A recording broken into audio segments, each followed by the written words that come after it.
অনেক দিনের ইচ্ছা ছিল আমার নিজের হাতে প্রিন্ট করে মনের মতো ডিজাইন করে শাড়ি বানাবো। মাত্র 300 টাকা দিয়ে আমি এই শাড়িটা কিনেছিলাম।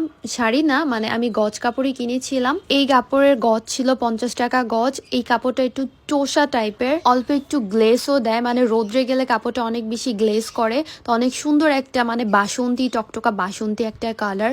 তো এটা আমি প্রথমে ধুয়ে নিয়েছিলাম, কাপড়টাকে সুন্দরভাবে ধুয়ে তারপর আয়রন করে তারপর আমি মানে হাতে প্রিন্ট করেছিলাম। বাই দ্য ওয়ে আমি একটা কথা বলে রাখি, এইসব কাজ আমি আগে করিনি, একদমই নতুন, আসলে শখের বশে করা। তো যেমনই হোক না কেন আমার কাছে আলহামদুলিল্লাহ অনেক ভালো হয়েছে।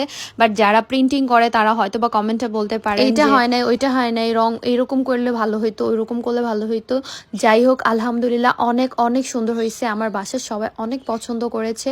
তো এই শাড়িটা আমি একা বানাই নাই, আমার ননাস আর ননাসের মেয়ে অনেক হেল্প করেছে, তাদেরকে অনেক অনেক ধন্যবাদ। তো এই তো দেখো খুব সুন্দরভাবে কিন্তু আমি রং পেন্সিল দিয়ে সুন্দর করে এটাকে আর্ট করে নিয়েছি। এত সুন্দর আমি আর্ট পারি নিজেও জানতাম না, মানে আমার ননাস আমাকে এই ডিজাইনটা দেখাইছে, তো আমি ওইটা দেখে দেখে জাস্ট ডিজাইন করে ফেলছি। আলহামদুলিল্লাহ খুব সুন্দর হয়েছে।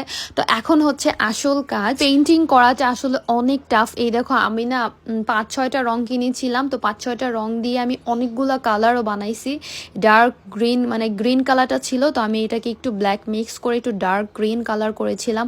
তো এইগুলো অনেকগুলো কালার একসাথে মিক্সিং করে করে অনেক সুন্দর সুন্দর কালার করা যায়। যেমন আমার সবুজ কালারটা একদমই শেষ হয়ে গিয়েছিল, মানে অল্প একটু বাকি আছে লাস্ট পর্যায়ে। তো তখন আমি নেভি ব্লু কালার আর হলুদ কালার মিক্সিং করে কিন্তু এই সবুজ কালারটা করতে পারছি। প্রথম প্রথম যখন আমি রংটা করছি, মানে প্রথমে একটু কেমন কেমন লাগতেছিল, মানে আনইজি ফিল হইতেছিল ব্রাশটা ধরতে। বাট যখন আমি 2-3টা ফুল আঁকি তখন আমার কাছে একদমই ইজি হয়ে যায়, একদমই সহজ লাগছে আমার কাছে। মানে শুধু তোমার রং করতে ইচ্ছেই করবে, মানে এত ভাল লাগতেছিল আমার। মানে আমার এই শাড়িটা আমাদের বানাতে মাত্র 2 ঘন্টা সময় লাগছে, তোমরা বিশ্বাস করবা কিনা জানি না। জীবনের প্রথমবার শাড়ি বানাইছি, তাও মাত্র 2 ঘন্টা। অ্যাকচুয়ালি আমার কাছে না ওইরকম লেন্থি কাজ একদমই ভালো লাগে না। একটা জিনিস মানে ধরলে ওটা শেষ না করা পর্যন্ত আমার শান্তি হয় না। আমি যেই কাজটাই ধরি না কেন ঝটপট করে ফেলতেই পছন্দ করি। তো এই দেখো অনেকে আবার বলতে পারো যে এমন হয়েছে তেমন হয়েছে, রং ছড়ায় ছিটায় গেছে। বাট আলহামদুলিল্লাহ আমি প্রথমবার অনুযায়ী, মানে প্রথম অনুযায়ী অনেক সুন্দর হয়েছে, আমি অনেক হ্যাপি। প্রথম প্রথম যারা এইরকম পেইন্টিং এর কাজ করে এত বড় রিস্ক কিন্তু নেয় না, তারা ছোট কাপড়ে পেইন্টিং করে আগে শিখে নেয়। বাট আমরা ওইরকম কিছুই করিনি, একদম সরাসরি শাড়ির ভিতরে পেইন্টিং করা শুরু করে দিছি। দেখছো আমাদের কত সাহস।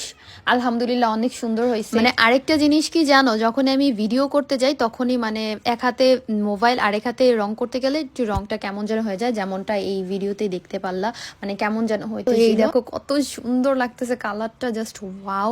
মানে আমি প্রথমে একটু মেরুন কালার বর্ডার দিয়েছি, দেন হচ্ছে আমি পিঙ্ক কালার, মানে এখানে না কালার মিক্সিং এর বিষয়টা অনেক বেশি ইম্পর্টেন্ট। আমি যেহেতু অল্প কয়েকটা কালার কিনেছি, যেহেতু প্রথম শাড়ি করতেছি এর জন্য আমি বেশি কালার কিনিনি। তো আমি অনেকগুলো রং বানায় নিয়েছিলাম, যেমনটা আমি এই গোলাপি কালার কিন্তু আমি কিনি নাই, রানী গোলাপি কালারটা কিন্তু আমি কিনি নাই, আমি হচ্ছে রেড কালারটা কিনছিলাম।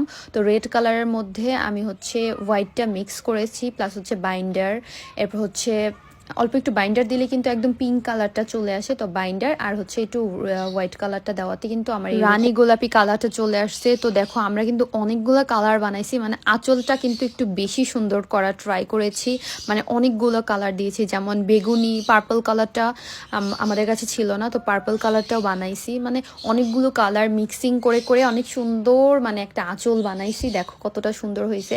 বাট অনেকেই বলতে পারো সুন্দর হয় নাই, এই ডিজাইন দিছো কেন, ওই ডিজাইন দিছো কেন। বাট আলহামদুলিল্লাহ আমাদের কাছে অনেক অনেক ভালো লেগেছে। তো এই বর্ডারটা আমার ননাস দিয়ে দিছিল, অনেক অনেক ধন্যবাদ আমার ননাস। আমি কিন্তু পুরোটা শাড়ি ঝুলায় করছিলাম, বাট আঁচলটা ঝুলানো হয় নাই, এটা পেপারের উপর রেখে তারপর আমি রং করেছিলাম। তো রং করার পরে পেপারের কিছু কিছু সাদা অংশ আর কি আমার রং মানে আঁচলে লেগে যায়। যদি পেপারের উপর রং করো তাহলে রং করার সাথে সাথেই কিন্তু এটা উঠিয়ে শুকাতে দিতে হবে। আর আমি যেহেতু সাথে সাথে উঠাইনি তার জন্য একটু কাগজ লেগে গিয়েছিল, বাট সমস্যা নাই, এটা ধুইলে আবার চলে যাবে। তো তোমরা যখন রং টং করবে কোনো একটা ফ্রেম বানিয়ে নিলে সব থেকে বেস্ট। তো আমাকে এই শাড়িতে বসন্ত লুকে কেমন লাগতেছে অবশ্যই কিন্তু কমেন্ট করে জানাতে ভুলবে না। আজকের মতো এই পর্যন্ত, সবাই অনেক ভালো থাকবে। আল্লাহ হাফেজ, আসসালামু আলাইকুম। বসন্ত এসে গেছে।